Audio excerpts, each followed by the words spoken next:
So I thought I'd do a few short readings about our military. Excuse me.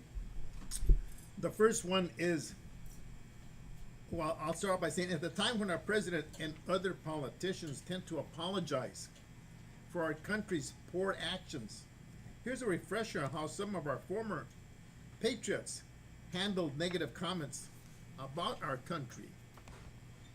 JFK's Secretary of State, Dean Rusk, was in France in the early 60s when de Gaulle decided to pull out of NATO. De Gaulle said he wanted all U.S. military out of France as soon as possible. Secretary of State Dean Rusk responded by saying, "Does that include all those soldiers who are buried here?"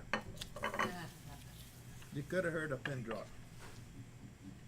When in England, at a very large conference, General Colin Powell was asked by the Archbishop of Canterbury if our plans for Iraq were just another example of empire building by George Bush.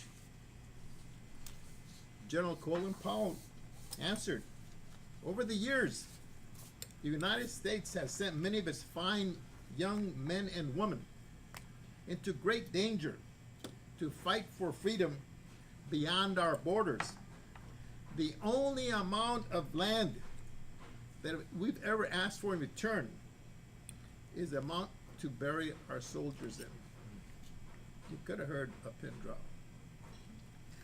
Lastly, at a naval conference attended by many admirals, a United States naval admiral was attending a naval conference that included admirals from U.S., England, Canada, Australian, and French navies.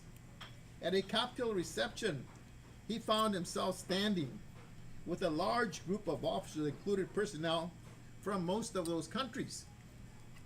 Everyone's chatting away in English as they zip their drinks, but a French admiral suddenly complained that whereas Europeans have to learn many languages, Americans only have to learn English.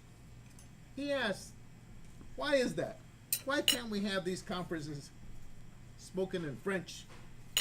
Without hesitation, the American admiral said, "Maybe it's because the Brits, the Canadians, the Aussies, and the Americans made it possible that you are not presently speaking German."